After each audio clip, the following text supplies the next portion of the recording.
তো আমি 3 মাসে 30 মিনিটও কোলে নিতে পারিনি। মতো একটা জিনিস চেয়েছিলেন, তাও লাগবে না, শুধু আমাদেরকে যদি কেউ গুলি করে মেরে ফেলে তাকে যেন ধরে বিচার করা হয়। আপনি কিয়ামতের ময়দানে যদি শরীফ ওসমান হাদী ভাই আমাদেরকে জিজ্ঞাসা করে, বাচ্চার বয়স সবে মাত্র 3 মাস, এই 3 মাসে মাত্র 30 মিনিটের জন্য তার সন্তানকে কোলে নিতে পারেননি আমাদের শরীফ ওসমান হাদী ভাই। আমার বাচ্চাটা তো আমি 3 মাসে 30 মিনিটও কোলে নিতে পারিনি। তো আমার ওয়াইফ খুব মাঝে মধ্যে আর কি মজা করে বাচ্চারে বলে যে ইনকিলাব মঞ্চের মুখপাত্র তোমার সাথে দেখা করতে আসছে।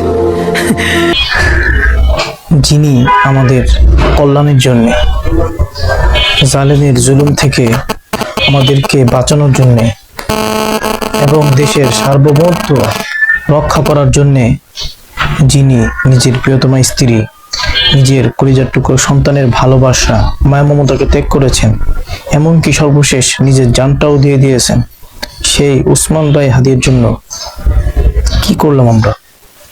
আজ প্রায় 1.5 মাস হয়ে গিয়েছে, এখনো পর্যন্ত আমরা তার হত্যার বিচারটা করতে পারিনি। ওদের থেকে শুধুমাত্র একটা জিনিস চেয়েছিলেন, তা হচ্ছে আমাকে যদি হত্যা করা হয় তাহলে তার বিচারটা যেন করা হয়। আমাদেরকে গুলি করার আগ পর্যন্ত কোনো কিছুতে আমাদের গায়ে লাগে না। যতক্ষণ না পর্যন্ত বুকে বা মাথায় গুলি চলবে ততক্ষণ পর্যন্ত আমরা কোনো স্ট্রাগল মনে করি না, এবং এক্সট্রা কোনো সিকিউরিটি লাগবে না, শুধু আমাদেরকে যদি কেউ গুলি করে মেরে ফেলে তাকে যেন ধরে বিচার করা হয়। আপনি যদি আজকে আমাকে, জাবেরকে, আমাদের টিমকে মেরে ফেলেন এবং তার যদি বিচার করতে না পারেন তাহলে নতুন কেউ জন্মাবে না। শুধু এই জন্য তার বিচার করে ফেলতে হবে, আর কিছু স্পেশাল সিকিউরিটি লাগবে না। কিন্তু অত্যন্ত আফসোসের বিষয়, এখনো শরীফ ওসমান হাদী ভাইয়ের হত্যার বিচার করা হয়নি।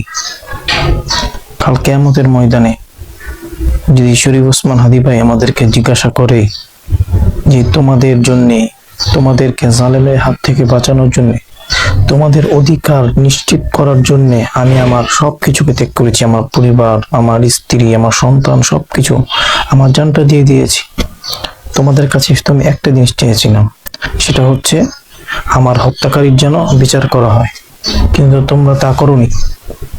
তখন ভাই বলেন, আপনি কি উত্তর দিবেন?